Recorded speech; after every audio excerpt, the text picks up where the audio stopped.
According to the IRS, most millionaires have 7 streams of income. And that's not so surprising. I feel like most people knew that.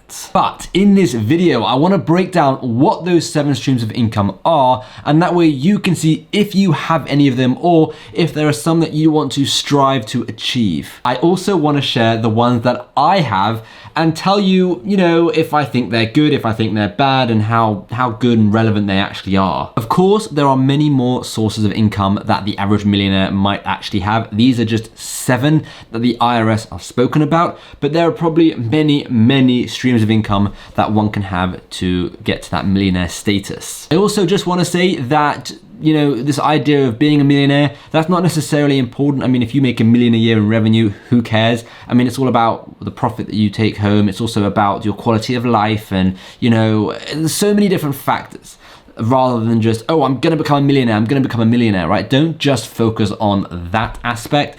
Focus on so many other aspects of life. Now, without further ado, let's get right into this video. The first one is dividend income from stock owned. Simply put, dividends are a portion of the company's profits that they choose to give back to the shareholders. And they're paid according to how much stock an investor has. And depending on the company, they can be paid monthly, quarterly, semi-annually, or annually. For example, if company X pays a £1 dividend a year and you hold 100 shares, you would be getting £100 of dividends in that year. Number 2 is earned income from paychecks. This is basically income from a job that you may have. It could be wages, it could be salary, it could be commissions, it could be bonuses, but it's, for someone who is employed. And for me, well, this isn't really my cup of tea. This is not something that I'm looking for at this point in time in my life. Maybe sometime down in the future,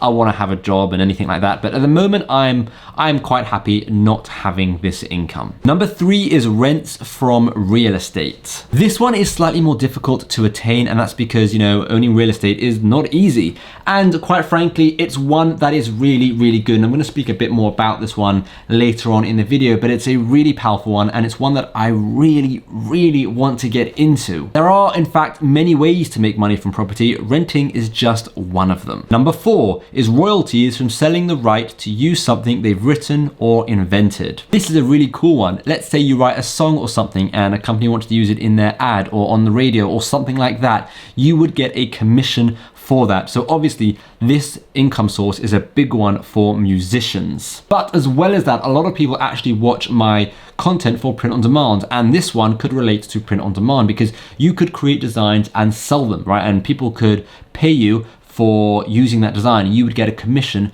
for people using that design. So it could work with print on demand as well. However, I wouldn't, it's quite a loosely based one. It's mainly, like books and music and stuff like that. Number 5 is capital gains from selling appreciated assets. This is a really cool one. And this is basically something that's appreciated over time and you've sold it and made a bit of money. It could be anything: property, watches, cars, vintage items, stocks and bonds, literally anything. Now, this is, in my opinion, quite a cool one, but also not that common. Number 6 is profits from a business they own. This one is quite simple. This is basically if you own a business and you get profits, that's what that's what income category falls under. I probably didn't have to explain this one because, it's in the name, but still, this is income from business owned. And number 7, interest from savings, CDs, bonds, or other lending activities. This is basically interest that you would receive from any of those I just said, CDs, bonds, savings accounts, that kind of thing. Now, some do offer far better incentives, more interest, more money,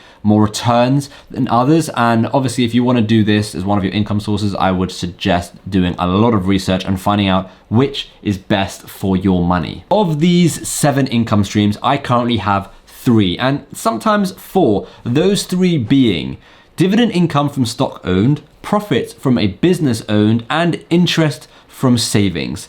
The 4th would be capital gains from appreciated assets. So, occasionally I'll sell something, a watch or something that's appreciated, maybe even some stocks or whatever, and that would come under that category. But the reason why I say mainly 3 is because I'm not so bothered about that 4th one, and it's very rare. Now, personally, I have no interest in the earned income from a paycheck. So that leaves me with 6 potential sources of income that I want to start researching and becoming really knowledgeable about. One income stream that I'm not currently in is rental income, right? For rental income from a property. Now, I do own a property, but obviously I live in it. I don't rent it out.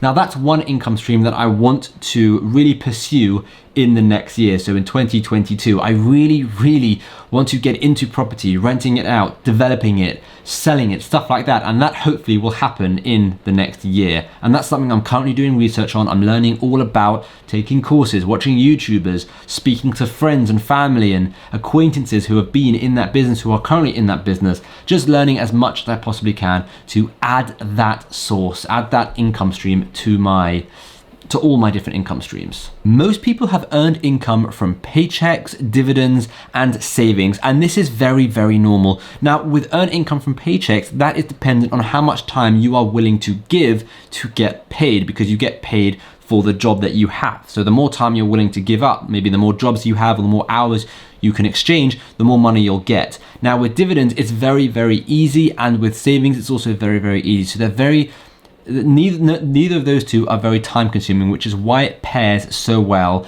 with income from a paycheck, because income from a paycheck will take up most of your time. Personally, I think income from rental property is the most important one. It's the best one, and the reason for that is it's probably one of the most passive ones. Now, of course, there is still work involved, and I never like saying that there's no work involved at all. There's still work involved, and all of that, but it seems to be the least amount of work after you've got it going. If you've got a few properties and you have a property manager and they're doing everything for you, it's all being rented out, you will be making money, and hopefully, if you're making enough money, it can replace that income from paycheck earned, and now you have a lot more time on your hands to start working on other things, whether it's dividends, whether it's starting a business, whether it's doing so many different things. There's so many opportunities out there. For me personally, I'm going to educate myself in the property area, and that's just because I think it has so much potential and I'm really interested in that topic.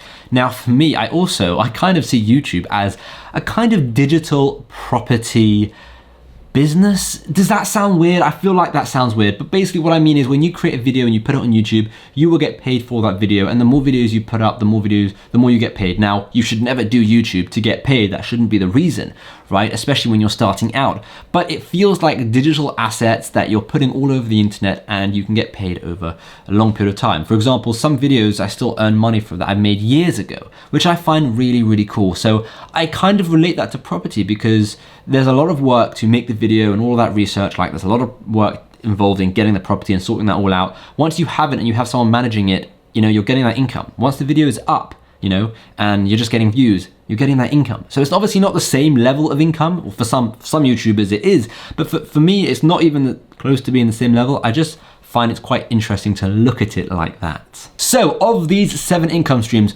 which ones do you have? Let me know in the comments down below. I'm so interested to find out what everyone's different income streams are, maybe get some different ideas, make some more videos, and potentially even learn something myself and add another income stream to my portfolio of income streams, I should say. So anyways, thank you so much for watching, and hopefully I will see you in the next video.